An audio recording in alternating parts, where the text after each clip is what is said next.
Now, our Bible reading this morning comes from the book of James, James chapter 2, and verses 14 through to 26. James chapter 2 and verses 14 through to 26.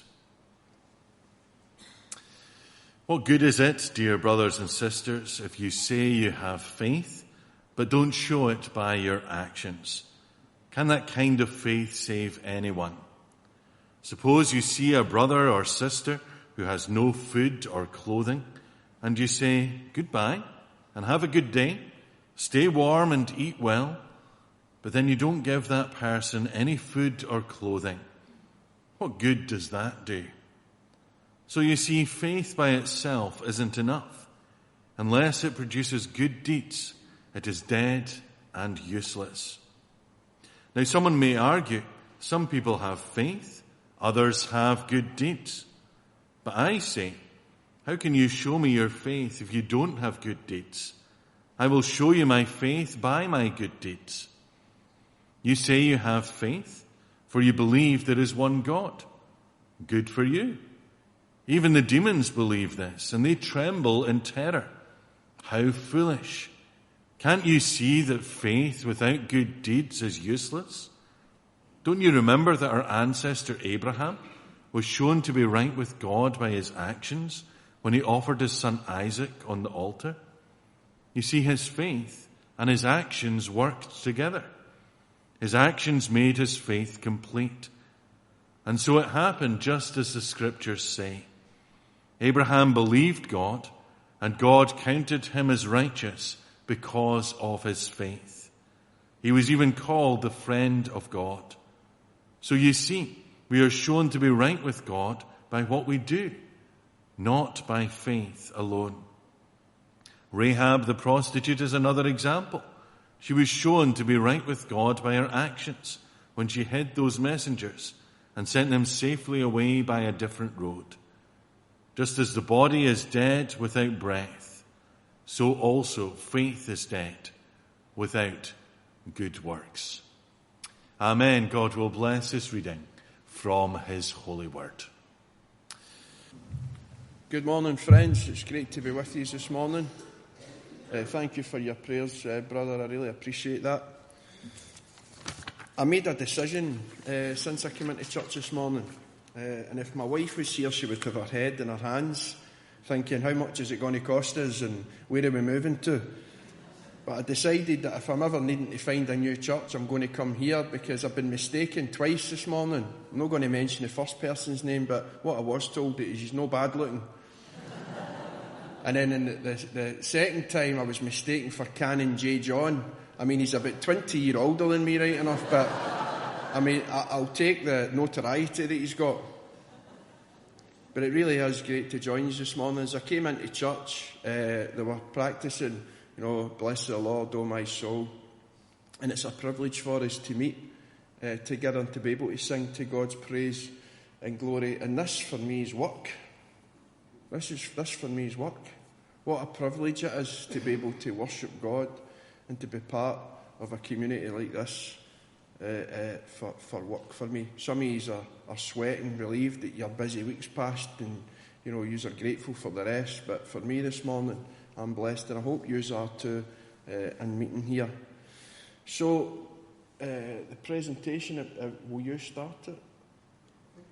Okay, I've got full control. I visited a church recently, and I'm used to using these to change the slides.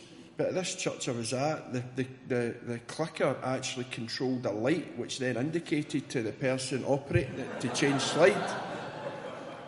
I've only been in post for less than 6 months, and I've came across lots of weird and wonderful situations. But I've got full control this morning, so let's hope that it works. So, I've not travelled too far this morning. I'm from Ayr. Not originally from Paisley. I actually stayed in North Ayrshire for a number of years over in Kilbirnie. Andalrye. I actually lived in West Kilbride for a short period as well, a long time ago. That's another story, but that I won't go into this morning. And prior to starting with Blythswood Care, I worked with the Church of Scotland as a family and development worker. So it's great to be here. So James had asked me what passage did I want for this morning. And I picked James 2. The book of James is very relevant. Well, it's relevant for us all, but it's very relevant to the history of Blythswood Care. But for anybody who knows their Bible, as you're reading that, it'd be easy to think that it's one of those passages that seems to contradict other parts of the Bible. For example, in Ephesians, Paul says that we're saved by faith and not by works. And then James here's saying that no, faith without works is dead. But we are saved. Paul's right, and so is James, but Paul's right in that we're saved by faith, meaning, we can't contribute towards our salvation. We can't be good enough. We can't earn our way or earn God's favour. That's what Paul's saying, and that's true for us all. But what James is saying is it's not enough just to say that you believe. When we believe, it should look like something. And we've heard of that this morning when I love the wee Sunday school choruses and hymns and songs. I think my recommendation to you this morning is this: get a wee playlist on Spotify with Sunday school songs, because you know what's going to happen on my way home? I'm going to start singing, I will trust you, Lord, with all my heart. And see, those are great for reminding us and encouraging us in our faith. There's been times where I've been due to preach and I've been nervous about it, and I've put on Sunday school songs. Be strong, be bold, for the Lord your God is with you. These are wee truths that really encourage us and strengthen us and help us. So if you've got Spotify, I encourage you to get a playlist and get listening to it. But what I think James is saying here is we're saved by faith for works. And I'm sure I'm seeing some people are nodding anyway, so I've got some buy-in at least. We're saved by faith for works. And in the wee video that we watched, we've seen that with Jacob. He met with God and he was changed, wasn't he? His walk was different. And I believe when we meet with God and we're walking with God, our lives are different. The Bible speaks about it, the old going and the new coming, and about us being salt and light in a dark world. So I believe we're meant to be different, and I think that's what James is encouraging his readers to be like. It's not just enough just to say that you believe. It needs to look like something. And I've heard lots of good reports about this church. I'm not saying that to try and flatter you. I'm just saying that because it's true, and I was looking forward to coming here this morning, and hopefully I will encourage you. Particularly the reason I picked chapter 2 was for verse 15 and 16. It says, if a brother or sister is without clothes and lacks daily food, and one of you says to them, go in peace and keep warm and eat well, but you don't give them what the body needs, what good is it? I'll come on to why that verse is important in a minute. So Blythswood Care was started in 1966. It was started by 4 guys who were training for the ministry. They were studying in Glasgow. They were passionate about the gospel. They were passionate about Jesus. They recognised that I'm assuming that they probably recognised that maybe church numbers were maybe dipping a bit, or they maybe just thought there's more people outside church than there is inside church, so we're going to go out onto the streets. And they were producing tracts, and they were engaging people in conversation of faith and sharing Jesus with them. And during the 70s and 80s, the work expanded quite a bit. At some point along the way, they developed contacts in Eastern Europe. That's where the history between Blythswood Care and Eastern Europe up to today began, and in Africa. And one of the things that they were experiencing when they were chatting to people who they were giving tracts to, if they were offering them a Bible, they would say, I've got a Bible at home. So there wasn't really a demand there for it. But these guys started printing Bibles, 20,000 Bibles at a time, and in places like Eastern Europe and in Africa, they were hungry for the Word of God, and they started sending Christian literature into these countries. And that's all that Blythswood did from 1966 right up to the late 80s. And then you might remember round about the late 80s and certainly the early 90s, the conflict that arose, with the fall of communism and the breakup of the Soviet Union and all the wars, and there was a huge poverty in places like Romania anyway, but then the wars that happened really just totally unsettled the region, and we see that up until today with the situation in Ukraine. So at that point, they put their faith into action, because up until that point they were primarily just sending literature and telling people of the love of God.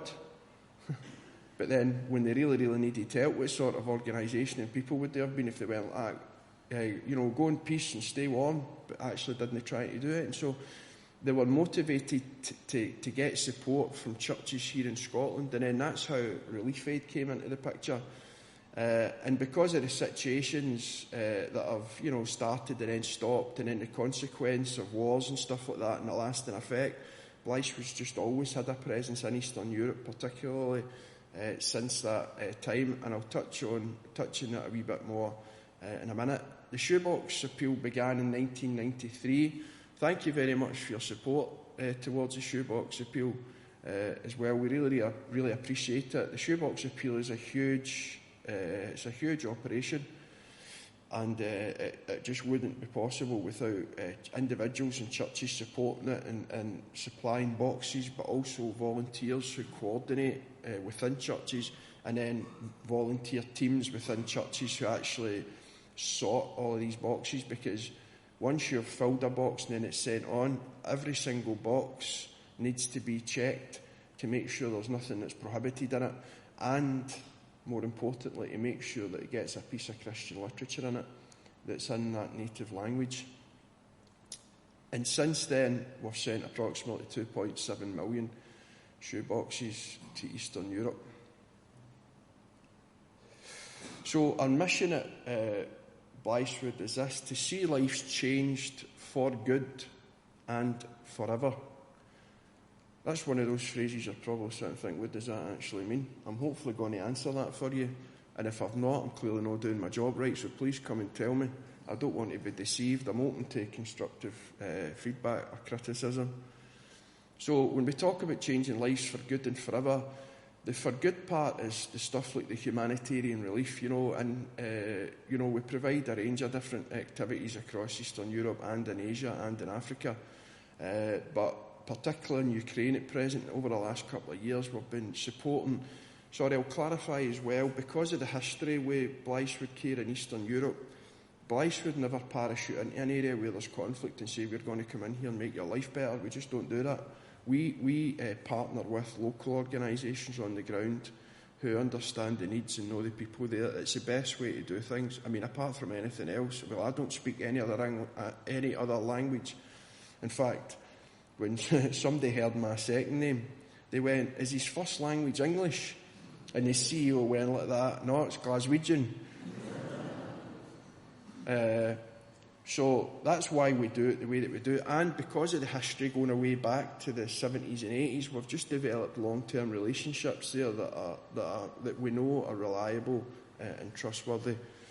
And currently, through the support we've been giving to our partners, we've been providing food and shelter and, physiotherapy. There was one lady who managed to get away from where the war was really intense, and she was in this other area. And then once she was there, she thought she was in a place of safety, and then there was a shell attack. She ended up being paralysed and unable to walk. But through some of the physiotherapy that she's been able to receive, she's able to at least sit up, and have some sort of kind of independence, albeit she still can't walk, but her life is better as a result. And activities for kids. We also provide after-school projects. We've got after-school projects in Romania, Serbia, India. We'll touch on the one in India in a wee moment.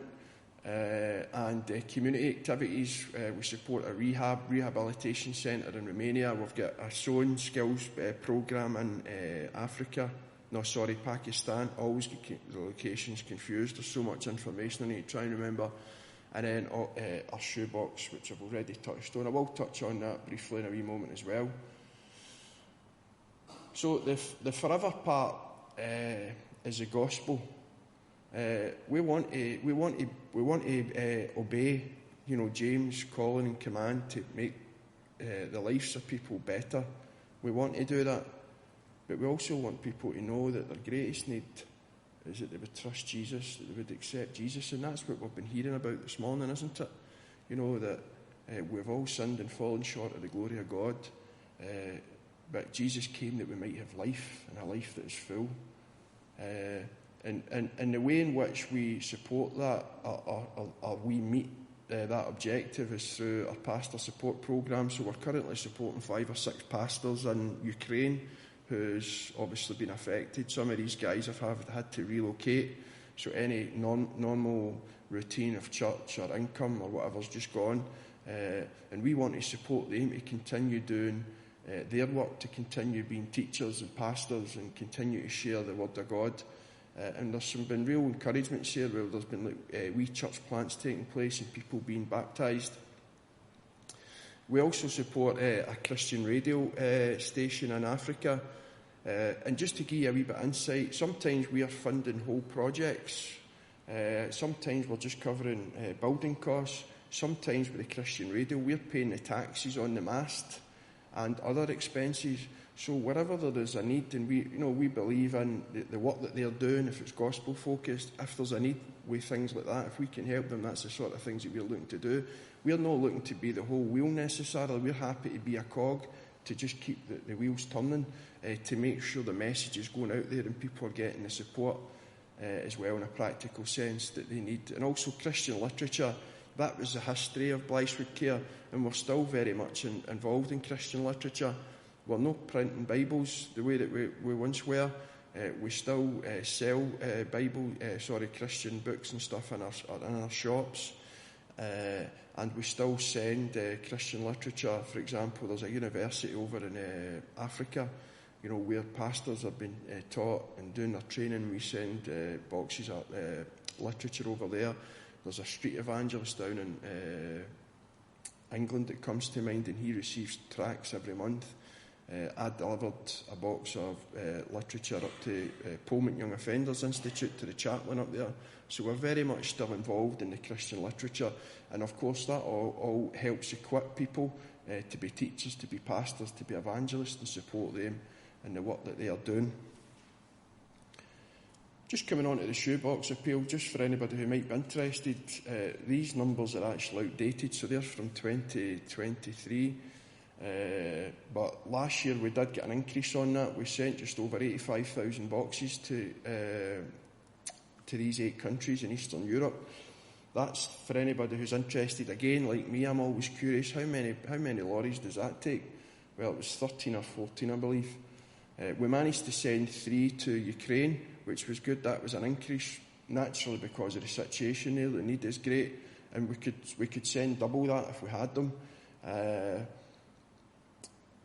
And I think, there was a lorry went from Ayrshire to Ukraine, so I can't guarantee your boxes went there. It depends on when they were sent down. We sent 2 lorry loads, one to Ukraine and one to Moldova, I believe, with some other relief aid.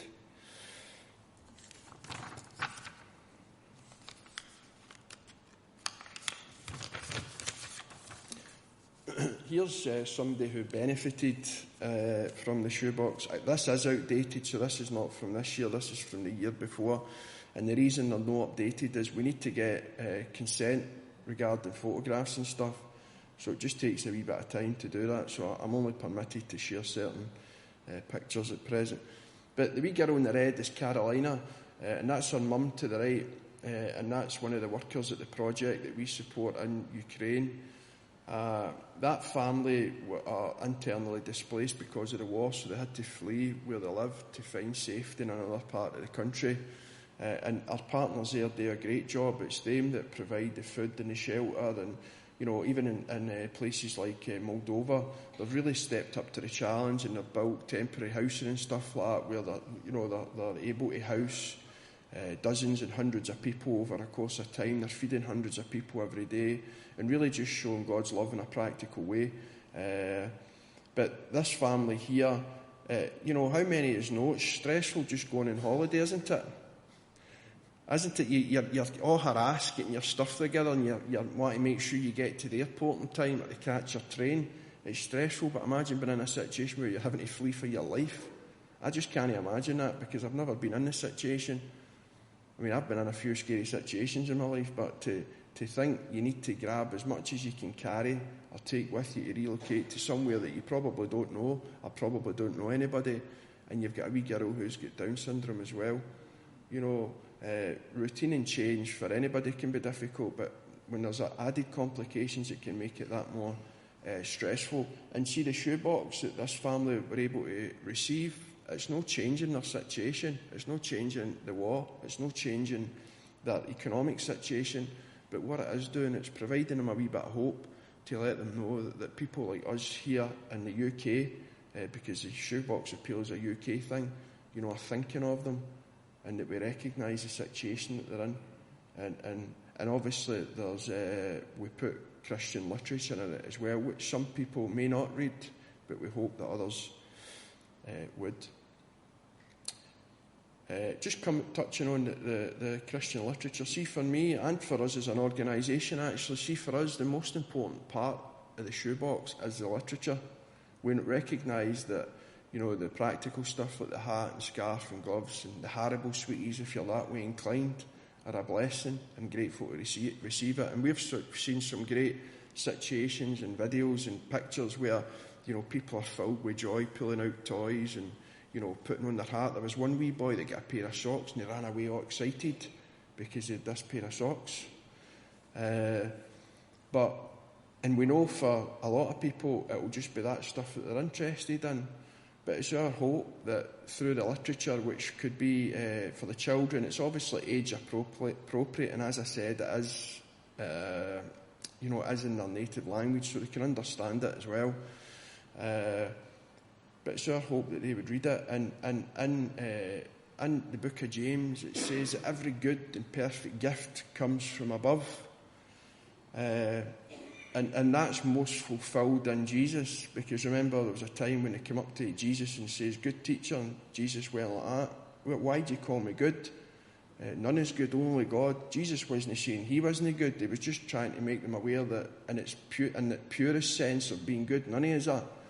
But we know that Jesus is the Word, and the Word was God, and we know that he is good. And that's part of the reason, I think, why people support Blythswood. I mean, we've had some great gifts over the years, people leaving gifts in their wills of really large amounts of money to support what we do. And I think in that case, all right, you can't take it with you, that's just a fact. But people could do many things with it. But I think that people recognise that everything that we have that is good, even the ability and the health and the energy to get here this morning, is a gift from God. You know, even the work that we have, you know, I'm only in this position because of God, not because of me, not because I'm smart and intelligent, and I certainly don't have any academic prowess about me, you know, and I don't have a huge lot of work experience either. The truth is, you know, up to 10 years ago, I wasn't involved in church. I was involved in a dark lifestyle for years. You know, I had been involved in criminality and I had huge addiction issues right across the spectrum. And my life was a pure mess. And I received a wee bit of Christian literature. It wasn't a booklet, it wasn't a book, it wasn't a Bible, but it was a wee bit of literature. It was a wee card, and on it says, "You shall know the truth, and the truth will set you free." And I knew I needed freedom. I was bound up with my sin and the guilt and shame, all the mistakes I had made, letting down my family, being a disappointment, knowing I wasn't fulfilling the potential that was in me. Know that I was accrediting it to God at that point in my life, but I knew that I was made for more. I knew that I was able to do more, and because of my poor lifestyle choices, particularly at a young age, which then led me into prison and other situations, I mean, who was going to employ somebody like me? That's what I believed for years. So I just drank more and smoked more and just get myself into all sorts of chaos and hassle just to try and find a wee bit of meaning. But what I came to realise through that card and reaching out to that guy, I came to realise that my greatest need is that I would be forgiven, and that Jesus came that I might be forgiven. And I got hope. I had doubts about the Bible. I was saying things like, "What? It's been written by 66 books in that Bible. Surely some crackpot made it up." That's the sort of way I thought. But through talking about my doubts and sharing my questions, I was able to get understanding. And on the 26th of April 2015, not far from here in my flat in Dalry, I came to realise that Jesus' hands were pierced for me, and that he died for me, and that he was alive again, and that just as he was raised to life, so that I would be through faith in him. And I came to realise that through him the old really could be gone and the new really could come. And I've been working for the best part of 9 years. Most of that time I used a bit of time initially just to find my feet, to get a firm foundation in my faith, to get a bit of stability and recovery. And when I started applying for jobs, I never put anything down that I did before. I mean, there wasn't much to put down anyway, but it was so far away. I just literally just put down a wee bit of volunteering that had been done for a year, and I just went in and I was honest with people. And God honoured me, and he gave me some good jobs for the very, very beginning. And I believe that when we honour God, he honours us. And there's a wee scripture on one of your windows there, which are beautiful, that says something likewise to that. So that's why, for me, I'm passionate about the literature, and so is we as an organisation, because we know that Jesus Christ is the power of God unto salvation. And when people really grasp that, lives can really be changed and transformed. And we want people to know in these countries, in some of these countries, it's really hard ground in terms of the gospel.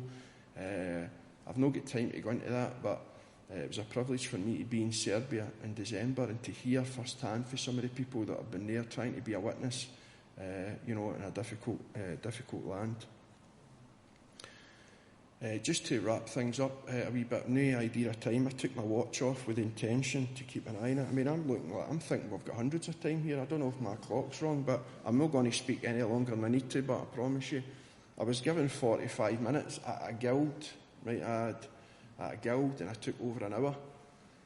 I'm not planning to do that today, but there's just so many things that you can go into, and when it's a smaller audience, you bounce off one another. I don't think they minded, but maybe they did, and I certainly never complained, and they seemed to appreciate it.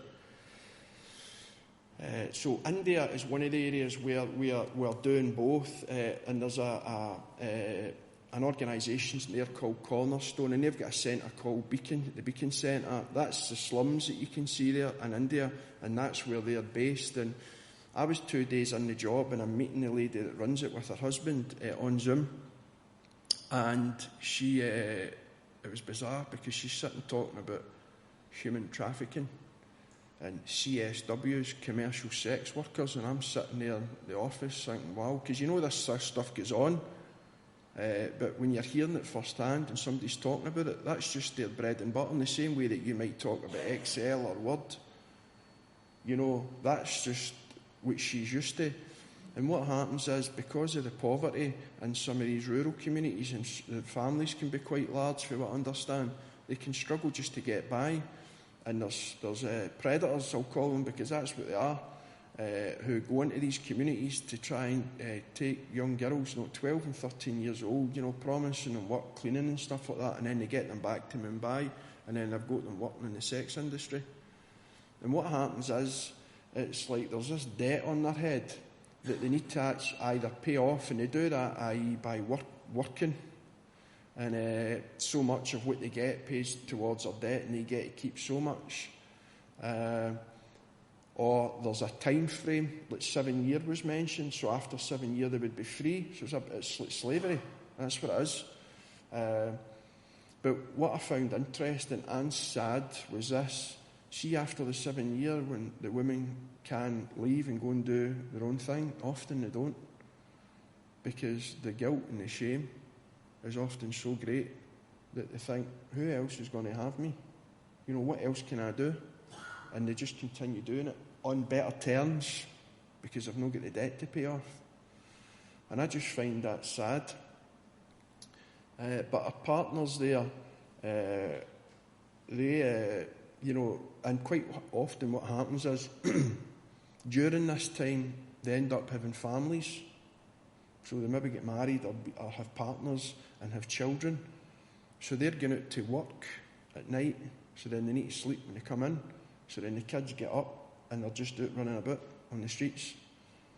There is some schooling and stuff like that, but the school system's different. It's like 2 sessions, so some go in the morning, some go in the afternoon, so there's a big chunk during the day where the kids aren't doing it.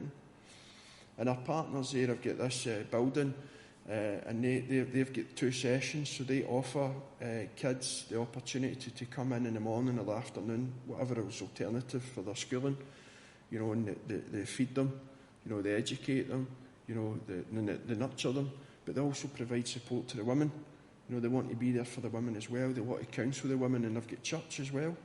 So on a Saturday they've got church where they preach the gospel, where they can worship the way that we did. You know, where these women can know that they can have a new life, and through their support. And I was really encouraged to hear there was this one lady that she mentioned that they'd supported her to set up a shop. Now, I'm not talking about a shop you would have in West Kilbride, you know, where it would be like a big space, literally like a cupboard with street food that she was selling. But that was a way in which they were able to support her, for her to be able to generate an income so that she didn't need to do that. And it's really encouraging to hear in dark situations like that, isn't it? That there's people who are committed to go there where they are. It'd be so easy to think this is just so difficult and overwhelming and sad and tragic. And it's probably frustrating at times, because you probably want to say to every woman you come across, what you doing, come on, this and that. But for them, the way their minds are programmed, and because of all the emotions and stuff like that and the history of it, it's just not that easy. And it's the same with addiction as well. My wife and I work with, run a soup bus in the air, and it's difficult. You see people coming on and you see that they're dying. And you try to speak to them and they don't listen. Very, very difficult. I understand why folk just want to work in the city. And I contemplated that as well, but God had another idea. So, just to wrap up, thank you again for your support. We need your prayers. If anybody's particularly interested in knowing more about Blythswood, like getting regular updates, I've got wee sign-up sheets there where you could receive a prayer diary and a newsletter and stuff, which would keep you up to date with the things that we need prayer for. If anybody's in a position and want to give financially, there's opportunities to do that as well. And one of the things that we're trying to do is encourage representatives as well. So I would just leave any of these things with you and ask you to pray. And if you feel God is asking you to be involved in any other way, please speak to me. You can get my details from James. I've probably got some cards as well. Or if you're involved in any other guilds or any other groups that you think might benefit from hearing about the work that we do, then I'd be happy to give you my details as when I get in. But thank you very much for your support, and you're welcome here today. It's been a privilege to be with you. So thank you very much.